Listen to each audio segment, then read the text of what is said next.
Kasus dugaan tindak pidana korupsi atau Tipikor pembangunan gedung Dinas Kesehatan Sumeneb tak kunjung tuntas. Hingga saat ini, berkas kasus tersebut masih mandek di Polres Sumeneb. Kapolres Sumeneb AKBP Edo Satya Kentriko mengatakan, dalam waktu dekat akan melakukan joint investigasi bersama Kejaksaan Negeri atau Kejari Sumeneb. Langkah itu dilakukan sebagai bentuk keseriusan dalam penanganan kasus tersebut. Dijelaskannya, alasan tersebut dilakukan karena mulai sejak dulu berkas bolak-balik antara Polres dan Kejaksaan.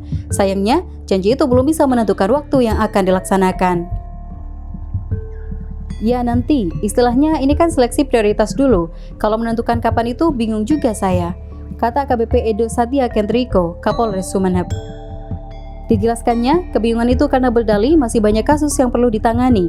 Terlebih, kasus korupsi itu butuh kajian khusus, sehingga butuh waktu yang cukup lama. Menurutnya, jika investigasi bersama-sama dengan Kejaksaan Sumeneb sudah berjalan, maka tidak ada yang sulit untuk menuntaskan kasus tersebut.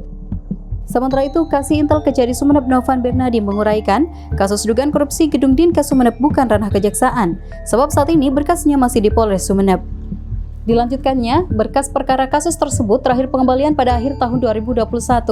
Petunjuk jaksa hanya 1 kali, namun dari pihak penyidik Polres belum penuhi berkas.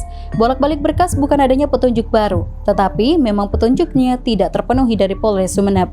Lambatnya penanganan kasus dugaan korupsi gedung Dinkes mendapat sorotan pedas dari Ketua Umum PC PMII Sumeneb Kutsianto. Menurutnya, penanganan kasus dugaan korupsi gedung Dinkes terkesan sengaja diburamkan. Selain itu, kurangnya penegakan hukum menjadikan kasus tersebut lemot, sebab sudah hampir 6 tahun lebih kasus tersebut mandek. Imam Mahdi, Syahid Mujtahidi, KM Office Sumeneb melaporkan.